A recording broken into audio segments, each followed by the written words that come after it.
Do you remember the feeling of dread that hangs over Shutter Island? That creeping sense that something is deeply wrong?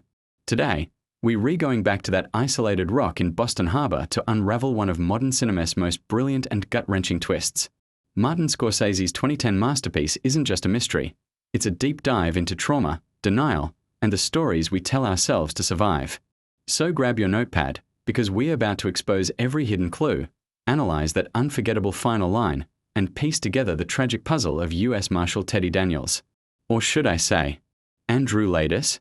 Let's start with the big one, the twist that redefines the entire film. For 2 hours, we believe we are watching a detective story.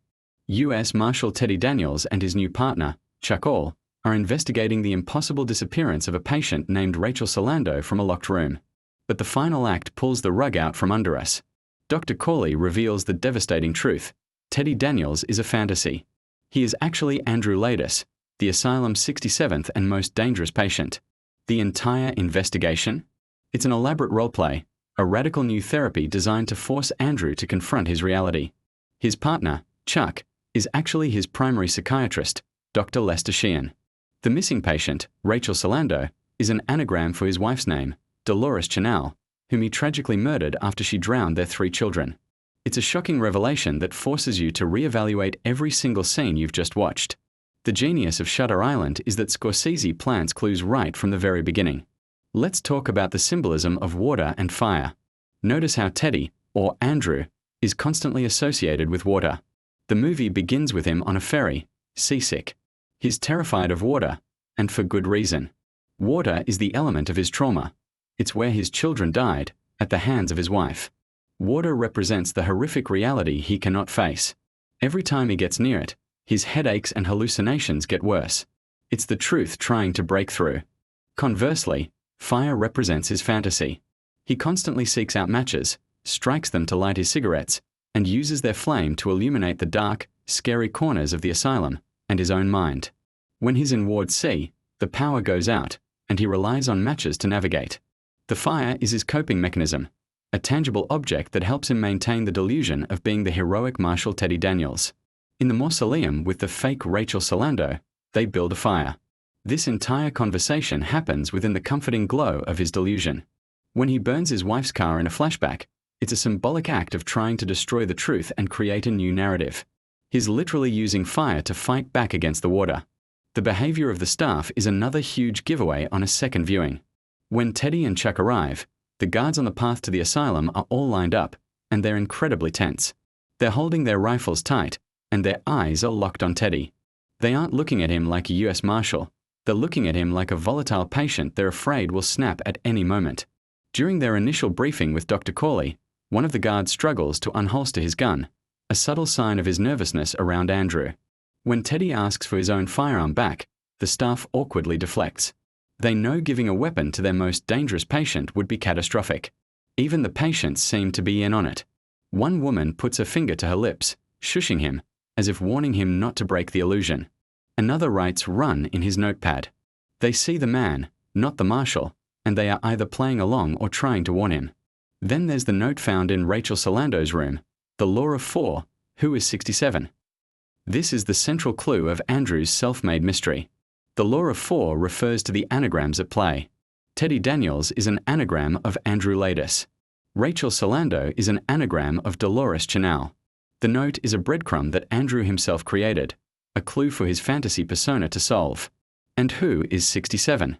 That's the question Andrew is desperately trying to avoid answering. The asylum has 66 patients. He is the 67th. The entire investigation he concocted is a subconscious attempt to find himself, the missing patient he's been searching for all along. It's a game he created to keep from facing the unbearable truth. This all leads us to that final, heart-shattering scene.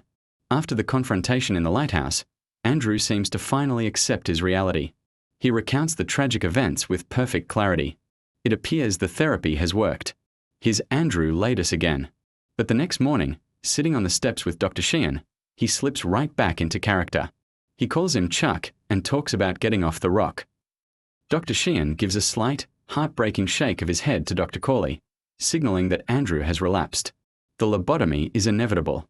But then, just as he's being led away, Andrew turns to his doctor and asks the film's most iconic question, which would be worse, to live as a monster or to die as a good man?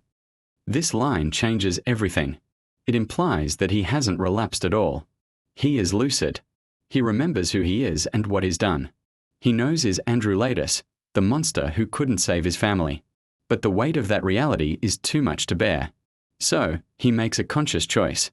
He pretends to be Teddy Daniels one last time, because as Teddy, he's a hero.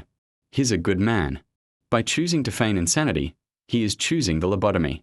He is choosing to die as a good man, to have his mind and his memories erased, rather than live with the crushing guilt of being a monster.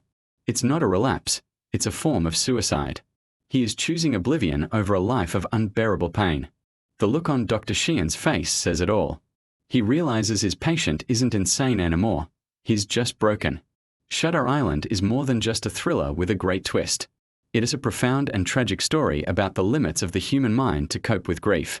Scorsese masterfully manipulates the audience, putting us directly into Andrew's confused and fractured perspective.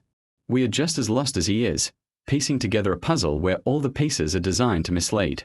It's a film that demands a second watch, transforming from a mystery into a character study of immense sadness. Andrew Latus isn't a villain.